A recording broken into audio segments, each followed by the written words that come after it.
Reka tugusuhuze twifurize ibihe byiza wowe dukurikira umunsi ku wundi ku rubuga rwa Rwanda Burundi updates n'amakuru agezweho muri uyu mugoroba turi tariki 24 z'ukwezi kwa cyenda 2025. N'amakuru rero ari breaking. Igisirikare cy'u Rwanda kimaze kwemeza ko hari umusirikare ufungiye i Burundi w'igisirikare cy'u Rwanda. Ingabo z'u Burundi binyuze mu itangazo zasohoye zivuga ko hari umusirikare w'u Rwanda warenze umupaka arafatwa akaba afungiye mu Kirundo mu gihe hagikorwa iperereza. Igisirikare cy'u Rwanda cyemeje ko hari umwe mu basirikare bacyo bafatiwe i Burundi. Ubuyobozi bw'igisirikare cy'u Rwanda cy'u Burundi FDNB kivuga ko battalion ya 111E y'ingabo zirwanira ku butaka mu gicuku cyo kuri uyu wa 24 Nzeri 2025 ahagana saa sita z'ijoro muri komine Busoni intara ya Butanyerera hafatiwe umusirikare w'u Rwanda witwa Sergeant Sadiki Emmanuel. Uwo musirikare asanzwe hari umushoferi ngo yambutse umupaka w'u Rwanda n'u Burundi anyuze ku nzira y'igitaka iri hafi y'umuhanda RN 14 Gisenyi Nemba. Yafashwe n'abapolisi ba Gasutamo amaze kwinjira ku butaka bw'u Burundi muri metero zigera kuri 700 nk'uko u Burundi bubivuga mu itangazo ryasohoye uyu munsi. Igisirikare cy'u Burundi kivuga ko uriya musirikare yasobanuye ko yaravuye mu kabari hafi y'ikigo cya gisirikare cya Gako mu Rwanda yibeshya inzira. Ku ruhande rw'u Rwanda ubuyobozi bw'ingabo z'u Rwanda RDF bwemeje ko hari umusirikare witwa Sergeant Sadiki Emmanuel usanzwe ari umushoferi w'ingabo z'u Rwanda wafatiwe ku mupaka uhuza u Rwanda n'u Burundi wa Nemba Gisenyi. Itangazo ryashyizwe hanze na RDF rivuga ko Sergeant Sadiki Emmanuel yafashwe na polisi y'u Burundi akaba afungiye mu Kirundo. RDF ivuga ko iri gukora cyangwa se gukoresha ibishoboka byose kugira ngo uriya musirikare arekurwe. Itangazo rigira riti RDF iricuza igikorwa nk'iki mu bikunze kubaho ku mupaka, none turateganya ibiganiro by'ingenzi na guverinoma y'u Burundi kugira ngo uwo musirikare arekurwe. Ubusanzwe u Burundi bwafunze imipaka yabwo n'u Rwanda, ariko birasanzwe ko umuturage kuri buri ruhande yayoba inzira akisanga ari mu kindi gihugu kuko nta mazi abitandukanya ahari.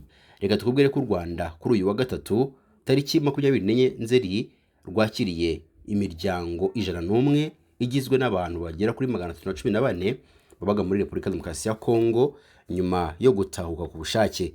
Aba bantu ubwo binjiraga mu Rwanda banyuze ku mupaka munini uhuza u Rwanda na RDC ari witwa La Cornique.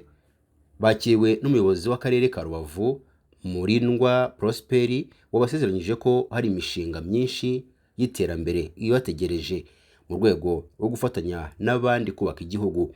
Kimwe n'abandi bantu batahuka baturutse muri Repubulika Demokarasi ya Kongo, hari bariya 114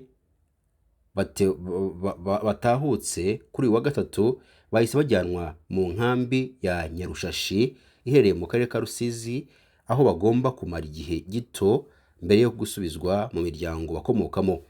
Minisiteri ishinzwe ibikorwa by'ubutabazi ibinyujije mu rubuga rwayo rwa X yahoze yitwa Twitter yatangaje ko bariya batahutse bagomba guhabwa ubufasha butandukanye burimo gufasha abana babo kwiga, ubwisungane mu kwivuza ndetse n'izindi serivisi ziteza imbere abaturage.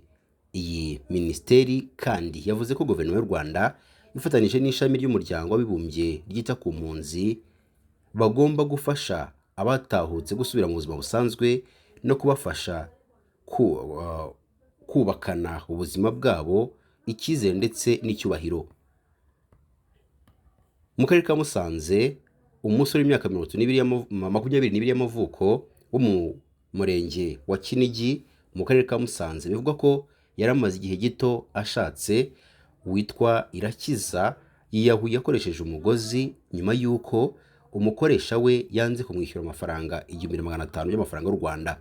Ibi bintu byatunguye umuryango n'abaturanyi ba Irakiza, bivugwa ko byabaye kuri uyu wa mbere ushize, byari tariki 22 Nzeri 2025 mu mudugudu wa Karambi, akagari ka Bisoke, no murenge wa Kinigi mu karere ka Musanze.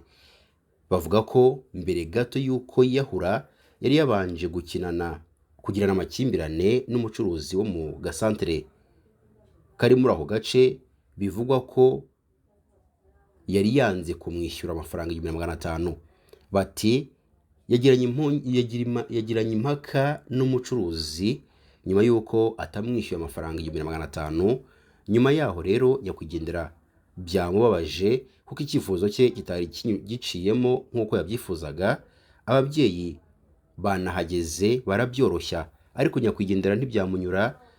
Tuza kumva ko yashizemo umwuka aho basanze yimanitse mu mugozi mu nzu ye.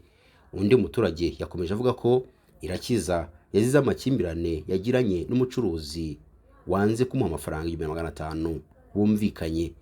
Ati yavuye aho bakemuriraga ikibazo cyabo atanyuzwe, ahita agiwe.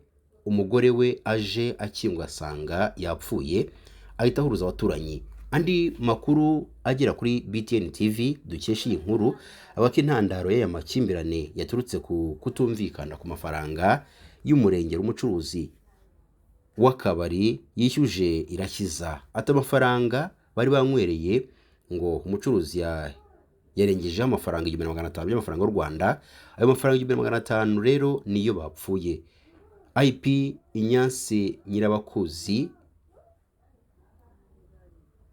umuvugizi wa polisi y'u Rwanda mu ntara y'Amajyaruguru, yavuze ko amakuru y'urupfu rw'uyu musore Irakiza bayamenye, yongeraho ko urwego rw'igihugu rw'ubugenzacyaha RIB ruri gukora iperereza kugira ngo hamenyekane impamvu ya nyayo yateye urupfu.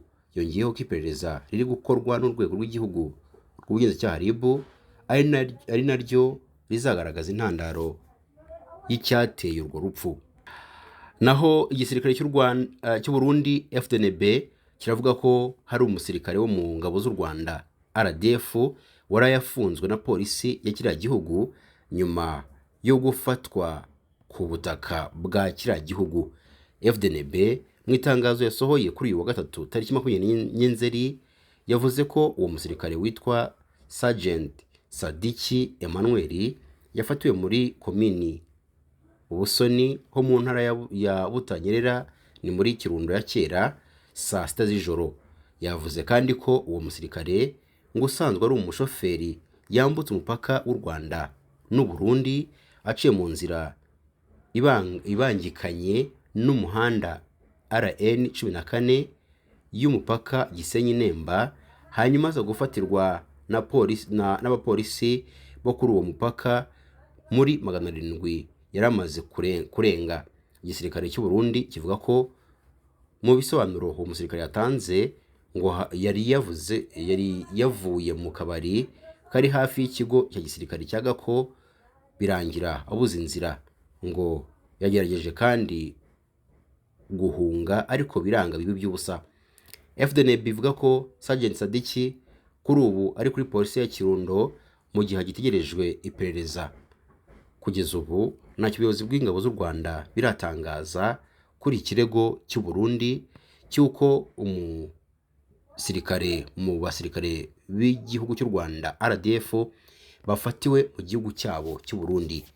Turakomeza dukurikirane byinshi ku makuru arimo kugenda atangazwa hirya no hino ku isi, ariko cyane cyane twibanda ku bihugu bibiri, igihugu cy'u Rwanda n'igihugu cy'u Burundi.